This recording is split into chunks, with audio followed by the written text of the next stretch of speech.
Bonjour et bienvenue sur ce tout nouveau podcast qui va parler exclusivement de cyclisme sur route. C'est Mayol de la chaîne Culturia et c'est un plaisir de vous parler aujourd'hui. Et aujourd'hui, on se retrouve pour parler du Tour de France Femmes avec Zwift 2025. Au sommaire de ce podcast, nous verrons une rapide présentation de cette nouvelle édition avec les différentes étapes, la présentation des différentes favorites et pour finir, mon avis personnel.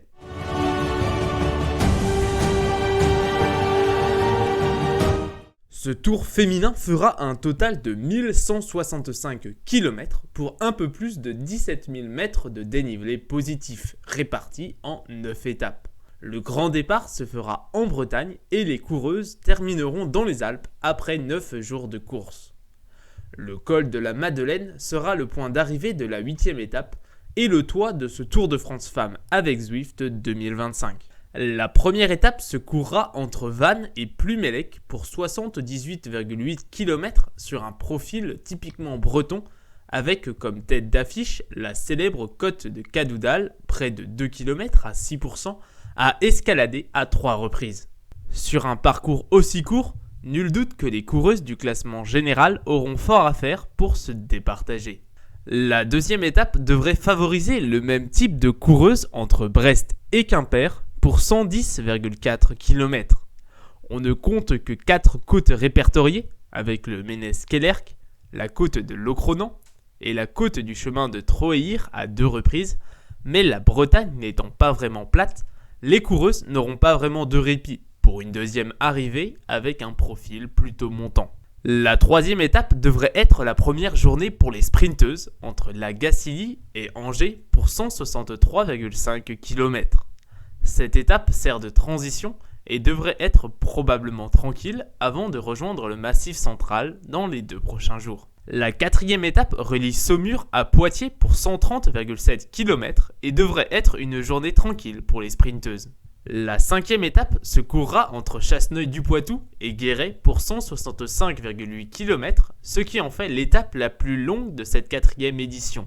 Les principales difficultés étant placées dans les 40 derniers kilomètres, avec la côte de Chabannes, la côte du Pérou et le Maupuy, nous devrions assister à un final explosif, où les coureuses auront à cœur de s'illustrer. La 6e étape entre Clermont-Ferrand et Ambert sera la première étape de montagne, avec les ascensions du col du Béal, plus de 10 km à 5,6%, le col du Chancer, plus de 6 km à 5,4%, et la montée non répertoriée vers Valcivière. Les grimpeuses seront à l'ouvrage et un premier aperçu du classement général sera établi. La 7e étape sera longue de 159,7 km entre Bourg-en-Bresse et Chambéry pour une nouvelle étape accidentée. La côte de Saint-Franc, la côte de Berland et le col du Granier seront à escalader dans cette deuxième moitié de course, avant un final en descente. Qui a eu l'idée ? Retrouvez les coupables. La 8e étape sera l'étape reine entre Chambéry et Saint-François-Longchamp, col de la Madeleine. Les coureuses devront escalader le col de Plainpalais, plus de 13 km à plus de 6%, la côte de Saint-Georges-d'Urtière, moins de 5 km à près de 6%, et pour finir, le col de la Madeleine, 18,6 km à plus de 8%. On devrait assister au couronnement de la reine de ce Tour de France à l'issue de cette étape. La 9e et dernière étape de ce Tour de France se courra entre Praz-sur-Arly et Châtel-les-Portes du Soleil pour 124,1 km. La côte d'Arrache-la-Frasse, le col de Jouplane et le col du Corbier seront les dernières difficultés à gravir pour les coureuses. À l'arrivée, la gagnante de cette 4e édition du Tour de France Femmes avec Zwift sera connue. En ce qui concerne les favorites pour le classement général de cette 4e édition, on peut citer pêle-mêle Katarzyna Niewiadoma, Ricarda Beuernfeind et Neve Bradbury pour Canyon SRAM, Demi Vollering entourée de Juliette Labousse et Devita Music pour FDJ Suez, Poliana Roy-Jakers et Puk Peters pour Phoenix Deceuninck, Cédrine Kerbaol et Kristen Faulkner pour IF Education Outly, Lotte Kopecky et Anna van der Breggen pour le team XT-Works ProTime, Pauline Ferrand-Prévot et Marion Bunel pour le team Visma Lease the Bike, Elisa Longo-Borghini pour UAE Team ADQ, Marlène Reusser pour la Movistar, Niam Fischer-Black pour la Lidl Trek, Kim Lecourt et Sarah Gigante pour AG Insurance Soudal Team, Nienke Vinke pour le team Picnic PostNL, Valentina Cavalar pour Arkea BNB Hotel Woman, Mavi Garcia pour Liv Alula Jaiko, Catherine Ahlrud pour UnoX, Julie Bego pour Cofidis, Ruth Edwards pour Human Power Health, Anne Santesteban pour Laboral Kutska Foundation Skadi et Petra Stiasny pour Roland le Dévoluy.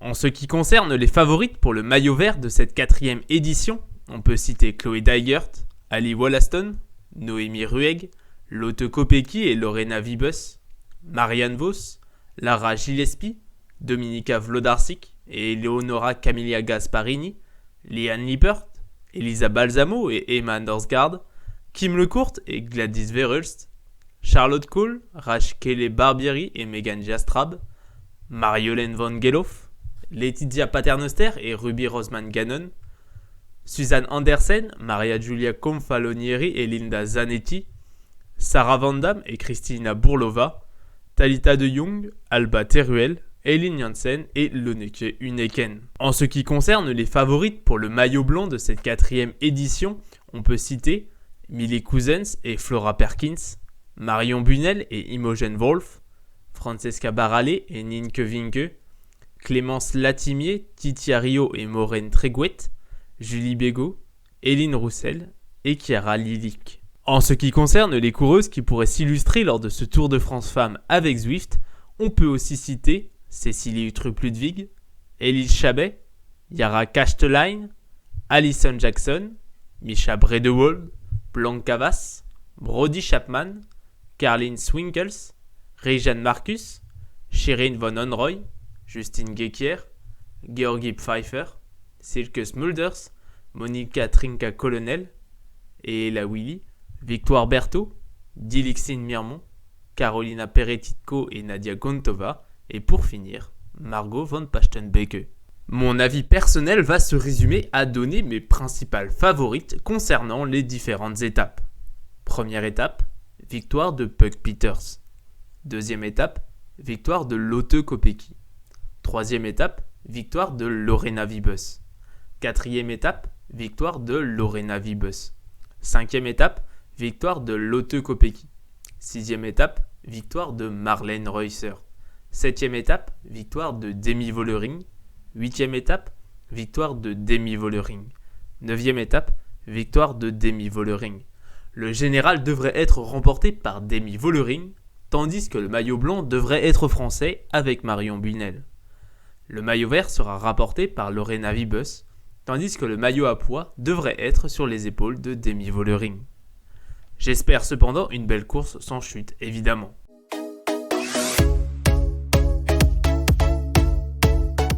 C'est la fin de ce podcast, j'espère qu'il vous aura plu. N'hésitez pas à vous abonner, à liker ou à mettre un commentaire pour exprimer votre ressenti ou votre opinion. C'était un plaisir, à bientôt.